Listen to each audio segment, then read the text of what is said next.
हो करम केते पौन पाणी वे संतर केते कान महेश केते बरमे घाड़त घड़िए रूप रंग के वेश। ज्ञान खंड दे पहुंच के मनुख नूं पता चलता है कि कई अवतारी पुरुष ने, कई ग्रह नक्षत्र ने, कई सूरज चंद तारे ने, अणगिणत पृथ्वियां ने, बेशुमार अवतारी दुनिया। इत्थे पहुंच के मनुख व्यक्ति दा पुजारी ना होके शक्ति दा पुजारी हो जाता है।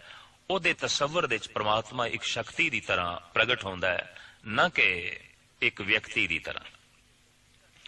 क्योंकि व्यक्ति का जन्म भी होंदा है, उहदा मरण भी होंदा है, व्यक्ति की जात भी होंदी है, पात भी होंदी है।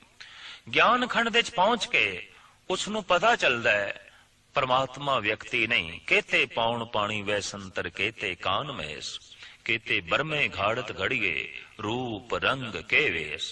ब्रह्मे जैसे आलम अणगिणत ने, शिव जैसे योगी अनेक ने, अनेका ही अवतारी पुरुष ने जो गाहे बगाहे रूहे जमीन ते वख वख पृथ्वियां ते प्रगट होंदे रहे ने।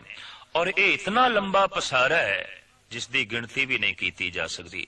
ज्ञान खंड दे पहुंच के मनुख किसी हद तक अवतारां दा भी पुजारी रह नहीं जाता। वो ऐसा समझदा है कि जैसे चंद्रमा की तरफ उंगल नाल इशारा किया गया है, पर उंगल चंद्रमा नहीं है। वो समझदा है अवतार एक इशारा ने, अवतार एक जीने की तरह ने जिसका इस्तेमाल करके पहुंचना है परमात्मा तक, ईश्वर तक। इस सब कुछ की असलीयत का मनुख नूं पता चल जाता है। भगत कबीर दा ज्ञान खंड संबंधी एक बड़ा सुंदर शब्द है गुरु ग्रंथ साहब जी महाराज दे। उन्हां दा फरमान है, कोट सूर जां के प्रगास कोट महादेव अर कविलास दुर्गा कोट जां के मर्दन करें ब्रह्मा कोट वेद उचरें। भी करोड़ा ही सूरज ने, करोड़ा चंद्रमा ने, करोड़ा दुर्गा देवियां ने, करोड़ा शिव जी ने, अनंत कमलापति विष्णु ने। कोट चंद्र में करें चराग सुरतें 30 उजेवें पाक। अखीर दे तां कबीर ज्ञान खंड दी चरम सीमा नूं छूंदे ने। वो कहंदे ने 52 कोट जाके रुमावली रावण सेना जै तैं छली। जिसने रावण दी सेना नूं छल के तबाह कर दिता, रावण नूं भी मलिया मेट कर दिता, ऐसे राम भी करोड़ा ने। सहस कोट बो कहत पुराण दरियोधन का मथया मान। जिसने दुर्योधन दे मान नूं मिट्टी च मिला दिता, ऐसे अवतारी पुरुष श्री कृष्ण ये भी करोड़ा ने। जैसे गुरु गोबिंद सिंह जी महाराज दा फरमान कि ते कृष्ण से कीट कोटे बनाए।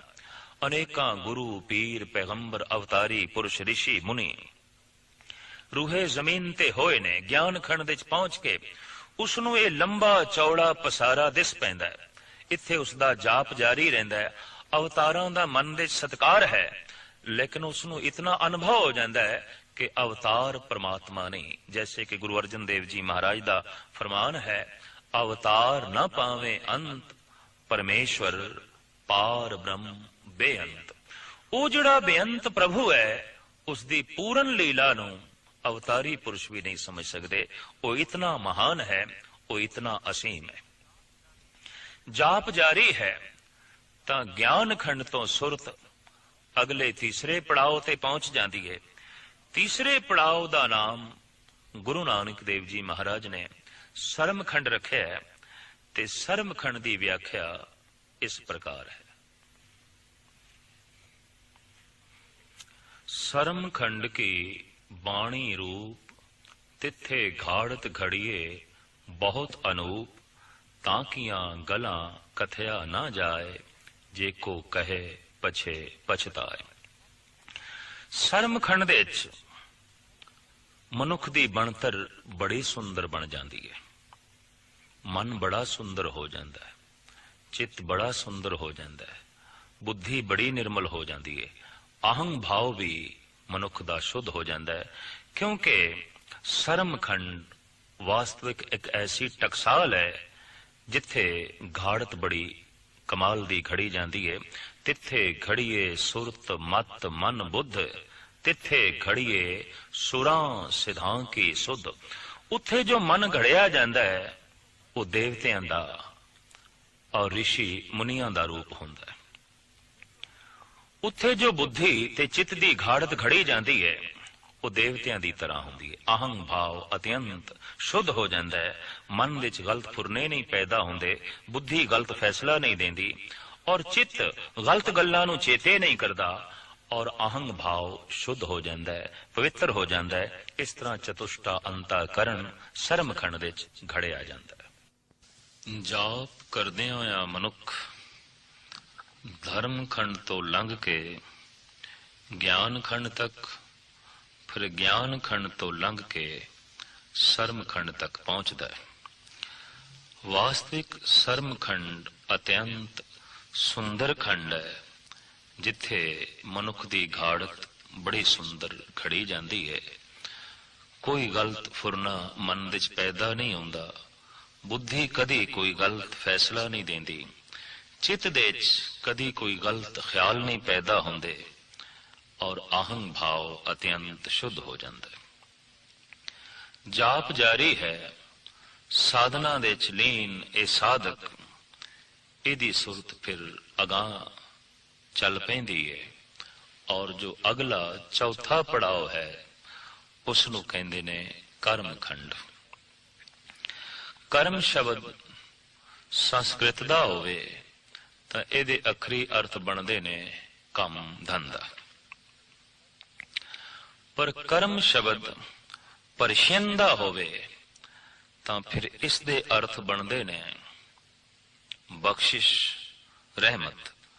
गुरु नानक देव जी महाराज ने यह शब्द परशियन दा वरत्या है। बख्शिश दा खंड, रहमत दा खंड। साधना करदियां करदियां आखिर साधक परमात्मा दी बख्शिश दा पात्र बन जाता है। कर्म खंड दा मतलब है बख्शिश दा खंड।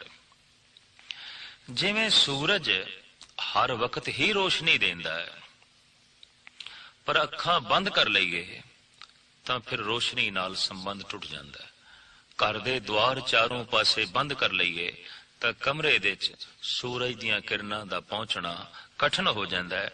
उंज सूरज हर वक्त रोशनी देंदा है, हर वक्त प्रकाश देंदा है। परमात्मा हर वक्त बख्शिश करदा है, पर जिस वक्त साडी पिठ होंदी है, जिस वक्त असीं पात्र नहीं आउंदे हैं, जिस वक्त साडीआं अखां बंद आउंदियां ने तां असीं परमात्मा दी बख्शिश तो वांझे रह जाते हैं। कर्म खंड विच पहुंच के मनुख की अख खुल जाती है, रोशनी नाल संबंध जुड़ जाता है। ये प्रभु की बख्शिश का पात्र बन जाता है। साहब कर्म खंड की व्याख्या इस ढंग नाल करते ने कि कर्म खंड की बाणी जोर, तिथे होर न कोई होर।